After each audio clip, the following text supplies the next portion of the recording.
Roleplay percobaan bunuh diri. Halo, perkenalkan nama saya Muhammad Gilang dengan NIM akhir 057. Di sini saya akan menampilkan video roleplay SP1 dan SP2 percobaan bunuh diri. Enjoy the video. Bye.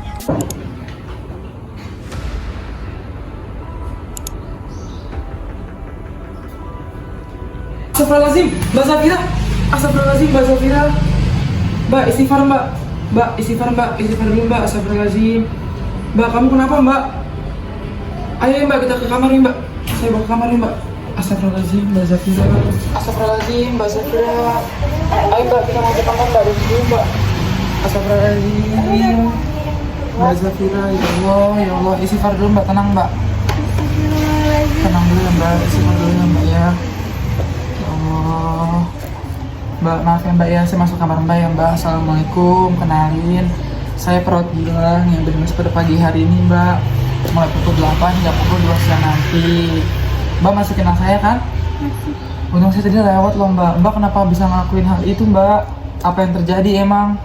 Tadi saya dengar suara-suara bilang saya udah gak berharga, jadi saya bunuh diri aja. Saya udah gak pantas hidup di dunia ini.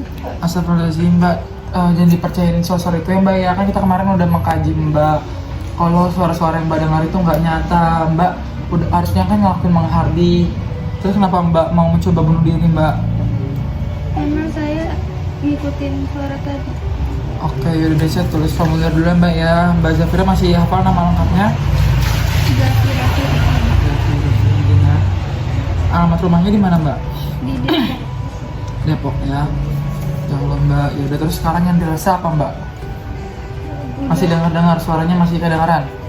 Udah tinggal kecil banget. Oh, tinggal kecil banget ya Mbak ya. Terus yang Mbak lakuin pas Mbak pertama dengar kali suara itu, apa yang Mbak lakuin? Langsung ambil gunting Langsung ambil gunting. Ambil gunting di mana emang? di dapur. Emang petugas dapurnya nggak ada?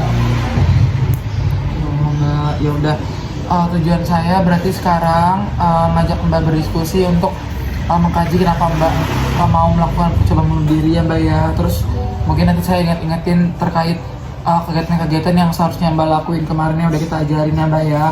Mungkin kurang lebih waktunya sekitar 10 hingga 15 menit. Kira-kira Mbak Zafira bersedia aja? Bersedia ya. Terus sekarang yang Mbak rasa apa Mbak? Setelah Mbak gagal mencoba untuk bunuh diri? Lumayan tenang ya Mbak ya. Terus yang Mbak pikirin tuh untuk bunuh diri itu apa sih? Ngikutin suara-suara tadi aja. Terus Mbak selama ini ngerasa gak kalau Mbak itu sebenarnya itu pantas untuk hidup, bukan berarti Mbak punya perasaan untuk menderita sedunia atau serumah sakit ini gitu Mbak? Saya merasa pantas sebenarnya, tapi emang disuruh aja sama suara-suaranya. Terus penyebabnya apa Mbak kira-kira yang Mbak ke-trigger untuk melakukan percobaan bunuh diri itu selain suara-suara itu apa emang Mbak? Soalnya saya belum dapat pekerjaan, sementara teman-teman yang lain udah. Oke deh, kalau gitu sebenarnya itu hal yang wajar ya Mbak ya, karena kan kehidupan kadang berganti ya Mbak, siklusnya Mbak ya. Terus setelah saya mendapatkan gunting ini, saya mohon izin untuk cek kamar Mbak ya Mbak ya, sekitarnya Mbak ya. Kira-kira benda tajam apa lagi yang ada di kamar Mbak untuk Mbak ngelakuin percobaan bunuh diri ya. Sebentar ya Mbak ya.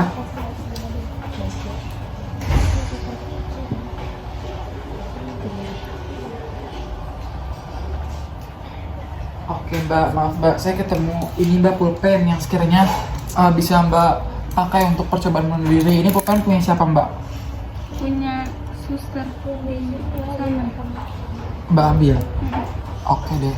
Mungkin saya izin menjelaskan upaya-upaya apa yang Mbak harus lakukan ketika Mbak punya niatan untuk mencoba bunuh diri atau Mbak mendengar suara-suara yang tidak nyata itu ya Mbak ya. Seperti yang udah saya ajarin kemarin, Mbak harusnya menghardik. Yang pertama, masih ingat cara menghardik? Kayak gimana? Pergi, kamu suara tidak nyata, aku tidak suka, pergi. Nah iya betul banget. Kemudian setelah itu Mbak bisa istighfar, Mbak bisa menyebutkan nama-nama Allah, Mbak bisa mungkin Mbak bisa mengaji agar hati Mbak tenang dan Mbak tidak melakukan percobaan bunuh diri. Kemudian upaya yang selanjutnya adalah benda-benda tajam ini saya ambil ya Mbak ya, saya sita ya Mbak ya. Mungkin nanti Mbak nggak boleh untuk meminjam gunting lagi ke dapur. Mbak jangan dulu untuk minjem pisau. Mbak juga jangan membawa pulpen ke kamar ya Mbak ya. Takutnya mungkin emang Mbak Zafira tidak memiliki niat untuk bunuh diri. Namun ntar teman-teman sekamarnya gimana? Mbak Lulu, Mbak Iti gimana? Kalau dia ngeliat ada merek tajam lalu dia punya niatan gimana ya kan? Kita nggak ada yang tahu ya Mbak ya. Terus kalau misalkan Mbak mendengar suara-suara tidak nyata itu, Mbak bisa minta tolong suster, minta tolong saya, Mas, Mbak, minta tolong dong, ajakin saya berbicara, ajakin saya berdiskusi. Saya mendengar suara-suara tidak nyata itu karena mereka menyuruh saya untuk bunuh diri ya. Mbak, kalau misalkan susternya lagi sibuk atau nggak ada susternya, Mbak Zafira bisa minta tolong Mbak Ipi, Mbak Lulu, Mbak Ipi, Mbak Lulu, ajakin saya berbicara dong gitu. Saya mendengar suara-suara tidak nyata kayak gitu ya. Mbak Zafira bisa lihat saya kalau saya berbicara, ya, oke. Nah, terus selain itu, Mbak juga harus pastiin kalau misalkan di ruangan-ruangan, di kamar Mbak itu nggak ada alat yang berbahaya, nggak ada alat benda tajam, beracun ya Mbak ya. Mbak harus menghindari hal itu ya Mbak ya. Oke, terus sekarang perasaan yang Mbak rasa apa? Setelah saya berikan pengertian dan saya berikan beberapa upaya untuk melakukan bunuh diri. Saya jadi tahu, terus saya juga udah tenang. Bertenang ya, Mbak jadi merasa lebih berharga dan Mbak pantas untuk hidup ya Mbak ya. Nah itu hal yang patut diapresiasi Mbak. Mbak Zafira cukup baik. Mbak Zafira maksudnya nggak secepat itu untuk mengambil keputusan untuk melakukan percobaan bunuh diri ya Mbak ya. Mbak Zafira udah cukup baik, Mbak Zafira bagus. Oke deh kalau gitu, sekarang saya tanya, berarti pencegahan untuk bunuh diri itu apa aja Mbak? Yang pertama menghargai, terus bercakap-cakap bisa sama suster atau sama Mbak Ipi, Mbak Lulu. Iya. Terus kita juga bisa Menghindari benda tajam, ya. Terus menghindari benda-benda beracun. Oke deh kalau gitu kita isi jadwal kegiatan dulu ya Mbak ya. Ini Mbak Zafira bisa tulis di jam 11.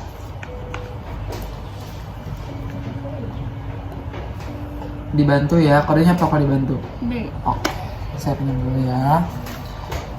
Oke deh Mbak Zafira, setelah Mbak Zafira udah mengetahui upaya-upaya untuk mencegah percobaan bunuh diri itu, akhirnya Mbak Zafira cukup baik. Mbak Zafira bagus banget, Mbak Zafira pintar ya Mbak ya. Oke deh Mbak Zafira, sekarang saya tanya, nanti saya ada kegiatan lagi nih Mbak yang melibatkan Mbak Zafira, yaitu untuk mengulik kelebihan-kelebihan yang Mbak Zafira punya. Kira-kira Mbak Zafira mau dilakuin kapan? Besok Besok? Mau di jam berapa Mbak Zafira? jam 11. Oke, ini Mbak Zafira bisa tulis di jadwal kegiatan harian di jam 11 siang ya. Menulis kelebihan-kelebihan. Oke, jangan tulis dulu kan belum dilakuin. Besok saya kesini lagi jam 11 ya Mbak ya. Kita cek, kita ulik lagi percobaan atau kegiatan apa yang udah Mbak lakuin ya Mbak ya. Kalau gitu saya pamit undur diri dulu. Mbak Zafira mungkin bisa ambil udhu untuk mengaji dan mempersiapkan ibadah salat zuhur karena sebentar lagi waktunya azan zuhur ya Mbak ya. Jadi kalau gitu saya pamit dulu ya Mbak ya. Permisi ya Mbak ya. Ya sama-sama, mari Mbak. Assalamualaikum, selamat siang Mbak.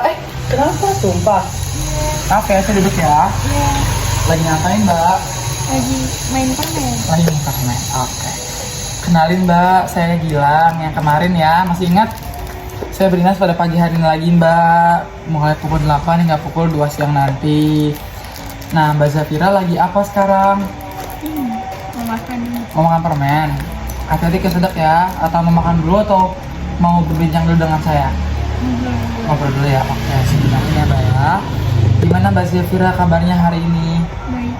Udah sarapan tadi? Udah. Udah minum obat ya tadi ya? Oke, nanti jangan lupa untuk makan siang ya Mbak ya. Mbak Zafira, sesuai janji kita kemarin, kita hari ini mau mencatat kelebihan yang Mbak Zafira punya yang tertera di jadwal kegiatan harian ya Mbak ya. Nah mungkin Mbak Zafira bisa tulis dulu di sini kegiatan apa yang kemarin atau semalam udah Mbak Zafira lakuin. Mbak Zafira ngapain aja? Cakap-cakap sama Mbak Lulu. Sama dulu, terus Mbak Zafira masih dengar suara-suara halusinasi kak? ngelakuin menghardik. Iya. Oke, bisa ditulis ini melakukan menghardik di jam berapa itu? Di jam jam ini jam 8. Jam 8. Oke, bisa ditulis. Mandiri atau didampingi mbak? Mandiri. Mandiri, bisa tulis ini mandiri Mbak Ila. Kalau bercakap-cakap dengan Mbak Lulu di pukul berapa? Ingat? Jam Sore atau malam? Oh sore. Oke, bisa tulis. Mandiri, berarti didampingi ya bersama teman ya. Oke, saya ambil dulu jadwalnya mbak ya. Oke mbak, setelah kita janjian kemarin, hari ini saya mau mengulik kelebihan-kelebihan yang mbak Zafira punya nanti di formulir ini. Mungkin kurang lebih waktunya memakan waktu 10 hingga 15 menit kayak biasa mbak ya. Mbak Zafira bersedia gak? bersedia. Oke mbak Zafira bersedia, kalau gitu kita mulai ya. Mbak Zafira, saya izin bertanya, sebelum mbak Zafira masuk ke rumah sakit, kegiatan yang mbak Zafira lakuin apa? Mbak Zafira kerja kah atau Mbak Zafira kuliah? Apa yang Mbak Zafira lakukan? Di rumah Bantu orang tua. Oke, mungkin bisa ditulis Mbak, membantu orang tua. Terus selain membantu orang tua, yang Mbak Zafira lakuin setiap hari apa? Atau Mbak Zafira punya hobi? gambar. Menggambar, bisa ditulis menggambar. Terus apa lagi Mbak kelebihan yang Mbak Zafira punya? Bersih-bersih rumah. Terus bersih rumah. Oke, Mbak Zafira. Mbak Zafira di rumah anak keberapa? Anak kedua. Anak kedua dari 2 bersaudara. 2 bersaudara. Berarti Mbak Zafira punya kakak atau punya abang? Kakak. Punya kakak ya. Kalau orang tua masih lengkap?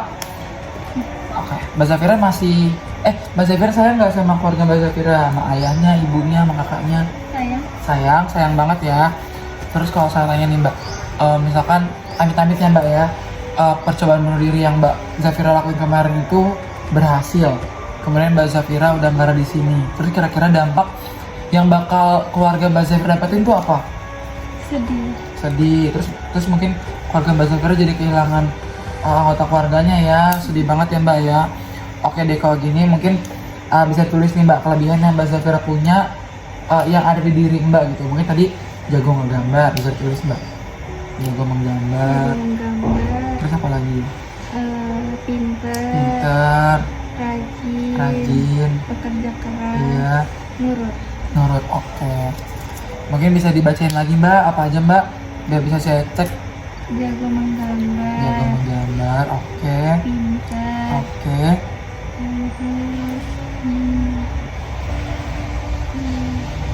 Rajin. Terus nurut. Oke deh Mbak, berarti kegiatan yang kelebihan yang Mbak punya itu cukup banyak ya Mbak ya, dan itu patut diapresiasi Mbak. Mbak Zafira bisa menggambar, Mbak Zafira ternyata rajin, pintar, bekerja keras, nurut, dan emang itu saya akuin Mbak. Selama Mbak Zafira masuk ke rumah sakit, Mbak Zafira tuh selalu mau gitu kalau diminta bantuan untuk sama para perawatnya. Mbak Zafira tolong siramin tanaman, Mbak Zafira mau. Mbak Zafira bahkan kalau nggak diminta tolong, Mbak Zafira menawarin diri sendiri. Dan itu kelebihan yang patut diapresiasi ya Mbak ya. Dan mungkin catatan-catatan ini Mbak Zafira pegang, Mbak Zafira simpan. Kalau misalkan Mbak Zafira mendengar suara halusinasi dan Mbak Zafira ingin melakukan percobaan bunuh diri lagi, Mbak Zafira harus ingat terhadap kelebihan-kelebihan yang Mbak Zafira punya. Mbak Zafira jadi seperti kata sini tuh sebagai lembar motivasi Mbak Zafira untuk ngelakuin tindakan yang gak seharusnya Mbak Zafira lakuin, oke? Nah, Mbak Zafira mungkin juga bisa berpikir positif ke depannya. Mbak Zafira bisa rajin sholat, rajin mengaji, rajin-rajin beristighfar, berzikir ya Mbak ya. Dan Mbak Zafira harus menganggap diri Mbak Zafira itu adalah sebagai teman Mbak, bukan musuh Mbak. Jadi kalau misalkan Mbak Zafira mendengar suara halusinasi, Mbak Zafira mikir gini, mana mungkin saya mau melukai mana mungkin saya mau melukai teman saya, kan saya sendiri ini bukan musuh. Jadi Mbak Zafira tidak melakukan tindakan-tindakan tersebut, oke? Kalau gitu Mbak Zafira bisa tulis harapan kedepannya terhadap diri Mbak apa aja? Cepat sembuh, oke, bisa ditulis Mbak, biar Mbak Zafira juga bisa menjadikan motivasi juga. Oke, kalau gitu saya mau catat di lembar kegiatan harian ya. Mbak Zafira bisa catat. Kita hari ini mencatat kelebihan-kelebihan di jam 11 dengan didampingi ya, dibantu. Oke. Cut. Apalagi kontrak Rizky? Ini cowok. Oh, anjing. Ayo, kamera rolling action. Oke, Mbak Zafira, saya minjem ya. Gimana sekarang perasaannya? Jadi senang ya. Jadi Mbak Zafira juga mengingat kelebihan-kelebihan yang Mbak Zafira punya. Mbak Zafira jadi apa lagi? Jadi tahu terus menerapkan juga ke depannya. Oke, bagus. Mbak Zafira udah pinter banget ya Mbak Zafira ya. Terus Mbak Zafira masih ingat gak kegiatan yang harus Mbak Zafira lakuin kalau Mbak Zafira mendengar suara tidak nyata itu? Mengerti. Terus ya. Jauhin barang-barang yang tajam. Oke, pinter, keren banget. Yaudah kalau gitu kita kontrak waktu ya Mbak ya untuk besok ya Mbak ya. Besok saya mau ngelakuin ini Mbak, menulis kontrak di masa depan. Kira-kira Mbak Zafira mau di jam berapa? Jam 1. Jam 1. Oke, habis makan siang ya Mbak ya. Bisa tulis di sini. Oke deh kalau gitu. Saya pamit undur diri dulu ya Mbak ya. Mbak Zafira bisa ngelanjutin kegiatan yang tadi. Mau makan permen. Mau saya bantuin bukain nggak? Nggak usah ya. Oke. Ini permennya. Saya minta maaf ya kalau udah ngeganggu waktu Mbak Zafira. Ya udah, saya pamit undur diri dulu ya Mbak ya. Mari ya Mbak. Sama-sama.